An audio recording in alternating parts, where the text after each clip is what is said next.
மணிரத்னம் சாரை பற்றி சொல்ல வேண்டாம். மணிரத்னம் ஃபிலிம் அப்படின்னு போட்டுக்கொள்வதற்கான எல்லா தகுதியும் கிட்டத்தட்ட 40 வருஷத்துக்கு முன்னாடியே அவர் பெற்றுட்டார். இது இட்ஸ் அ மணிரத்னம் ஃபிலிம்.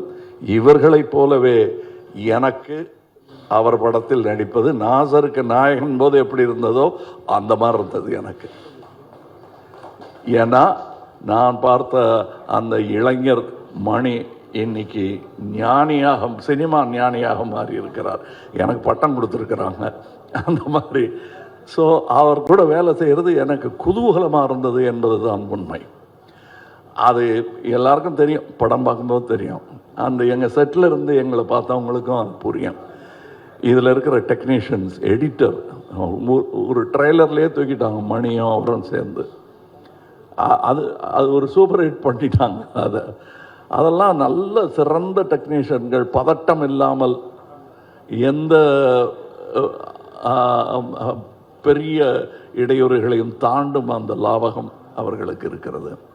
அதே மாதிரி ரவி கே சந்திரன் இந்நேரம் அமெரிக்காவில் படம் எடுத்துகிட்டு இருக்க வேண்டியது, அது 20 வருஷம் முன்னாடியே எழுந்திருக்க வேண்டியது.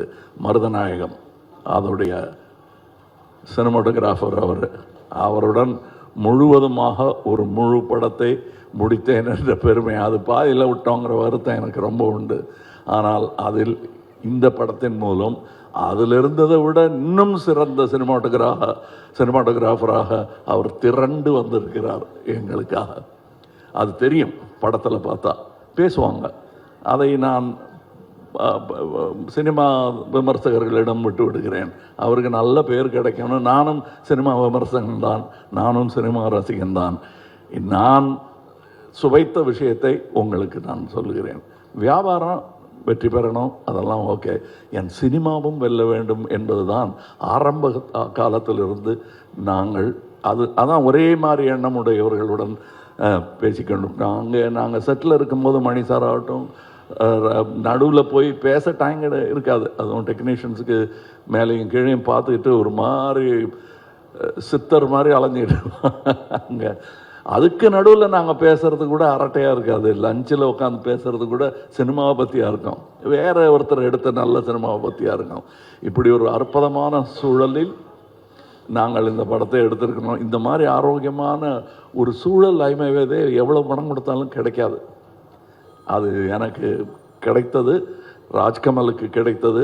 ராஜ்கமலுக்கு பின்னாடி இருக்கிற அந்த இன்டர்நேஷ்னல்ங்கிற அந்த வார்த்தைக்கு முழு அர்த்தத்தை மணிரத்னம் எங்கள் டெக்னீஷியன்ஸ் கொடுத்துருக்கிறார்கள். இதில் உள்ள கலைஞர்கள் சின்ன பாத்திரம் பண்ணவங்க. ஒரு சின்ன பையன்லாம் ஆக்ட் பண்ணியிருக்காரு. ஒரு 50 படம் பண்ணியிருப்பார் அந்த பையங்கிற மாதிரி பண்ணியிருக்காரு. அதுக்கு நிஜமாகவே 100-200 படம் பண்ணவங்கெல்லாம் சின்ன வேஷங்கள் பண்ணியிருக்காங்க. இந்த சந்தோஷத்துக்காக, மணி சார் கூட ஒர்க் பண்ணுங்கிற சந்தோஷத்துக்காக தான் பாதி பேர் வந்தாங்க. சம்பளம் 2ஆம் பட்சம் தான் அவங்களுக்கு. இது எங்களுக்கு தெரிந்த உண்மைங்கிறதுனால சொல்கிறேன். நாம் வையாபுரி மாதிரி ஆர்டிஸ்ட் எல்லாம் நாங்கள் கண்டெடுத்தவர். அவர் ஜூனியர் ஆர்டிஸ்டாக இருந்தபோது நாங்கள் கண்டெடுத்து இவர் அப்படின்னு பார்த்து கூப்பிட்டது அவர். இன்னைக்கு அவர் எங்கள் கூடயே உட்கார்ந்து சீட்டு கிடச்சாச்சு, உட்காந்துடணும். அது ரொம்ப கஷ்டம். அந்த நிலையிலிருந்து வந்த அவருக்கு தான் தெரியும்.